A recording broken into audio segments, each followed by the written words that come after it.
Tama, isa tluħ ix-xemx wara lejl twil u ikraħ. Dawn huma l-ewwel kliem li stqar ma' TVM News l-Ambaxxatur tal-Palestina f'Malta Fadi Hananija b'reazzjoni għar-rikonoxximent Malti tal-Istat Palestinjan. We are very, very grateful for the brave historical step by the Honorable Prime Minister, by the Maltese government to recognize officially and formally the state of Palestine. This recognition gives us hope. It's like the dawn after a very long night for our people, full of nightmares, full of aggression.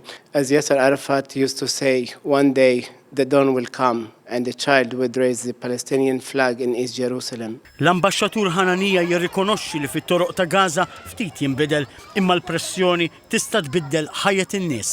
On the ground, nothing will change definitely for the time being, but as much as pressure we can exert on Israel to stop, first of all, the war against our people in Gaza, the genocide, as the United Nations have condemned the Israeli attacks on Gaza, calling it genocide. We expect these countries to force Israel to stop the attacks on Gaza, to allow humanitarian aid to Gaza, and most important, to stop Israel's illegal settlements. X'inhu l-appell tiegħu għal dawk li forsi għadhom xettiċi dwar dan ir-rikonoxximent kemm f'Malta u anke fl-Ewropa? Well, first of all, this move comes after 50 years of relations between Palestine and Malta. We have always been subject to good relations with the Maltese brothers and sisters, and Palestine is really grateful for this move. When it comes to Europe, Europe has a moral and legal obligation. Once you confirm that you stand with the two-state solution according to the UN resolutions, you have to recognize the other state. You cannot just recognize one state, which is Israel, which we Palestinians have recognized Israel's right